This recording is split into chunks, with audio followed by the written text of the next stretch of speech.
শুভ 20 কিল। শুভ তো ভালো প্লেয়ার ভাই, ভালো তো। কোন ভালো বেরোলে দুইবার ন্যাশনাল চ্যাম্পিয়ন মারবে। কি আরে বলুন কি?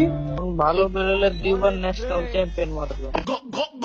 হ্যাঁ, লাইভের ভিতরে বিলেট করলো শুভ 69 কে অপমান। বাংলাদেশ টপ ওয়ানের টিমমেট বাংলাদেশের অন্যতম সেরা রাশার শুভ 69 কে ডিরেক্ট লাইভের মধ্যে অপমান। তাও আবার অপমানটা কে করছে? রেডক্স এর মাথা, বাংলাদেশের অন্যতম সেরা রাশার ব্লেড। ভাই আর কি বলবো, ব্লেডের হয়তো হয়ে গেছে এটা পেশা। লাইভের ভিতরে যে কোনো স্পোর্টস প্লেয়ারকে অপমান করা হয়ে গেছে হয়তোবা তার পেশা, হয়তোবা ব্লেড হয়ে গেছে অহংকার। কয়েকদিন আগেই বাংলাদেশের বা ওয়ার্ল্ডের সেরা একজন রাশার ওয়াসানাকে করলো ডাইরেক্ট লাইভের মধ্যে অপমান। এখন আবার বাংলাদেশের অন্যতম সেরা রাশার শুভ 69 কে লাইভের মধ্যে করলো অপমান। ভাই কি আর বলবো, যেই ওসানা ওয়ার্ল্ড কাপ চ্যাম্পিয়ন, সেই ওসানাকে লাইভের মধ্যে ছোট করে, লাইভের মধ্যে অপমান করে, আর এখন আবার বাংলাদেশের অন্যতম সেরা রাশার তাকে লাইভের মধ্যে অপমান। ভাই উচিত কথা বললে সবারই জ্বলে। আমার কথা হলো, এই ব্লেড কি এমন হয়ে গেছে লাইভের মধ্যে যাকে তাকে করে অপমান। মনে রাখো, ব্লেড অহংকার পতনের মূল। অহংকার করবা, পতনের শিকার হইবা। ভাই ব্লেড, আমি বুঝলাম তোমার অনেক ফ্যান বেস, তোমার এখন মাটিতে পা পড়তেছে না, তাই বলে যে কোনো স্পোর্টস প্লেয়ারকে লাইভের মধ্যে অপমান করবা। কুট্টুস বললো শুভ অনেক ভালো প্লেয়ার, তুমি তার প্রেক্ষিতে কি বললা?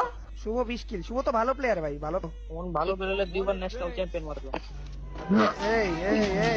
দেখ ভাই আমার কি বললো, শুভ এত ভালো প্লেয়ার হইলে 3 বার ন্যাশনাল চ্যাম্পিয়ন মারতো। তো ভাই আমার, তুমি তো একবার ওয়ার্ল্ড কাপ এবং একবার ওয়ার্ল্ড সিরিজ খেলে আসলা, কয়বার চ্যাম্পিয়ন হইলা? চ্যাম্পিয়ন দূরের কথা, গ্র্যান্ড ফাইনাল কয়বার খেলছা? গ্র্যান্ড ফাইনালের দূরের কথা, গ্র্যান্ড ফাইনালে কোয়ালিফাই কয়বার করছা? কোয়ালিফায়ার আশাই জাগাইতে পারো নাই, 17 নাম্বার 18 নাম্বার স্কোয়াড হয়ে বাড়ি ফিরে আসছো। আর তাদের মুখে যদি বড় বড় কথা শোনা যায়, তারাই যদি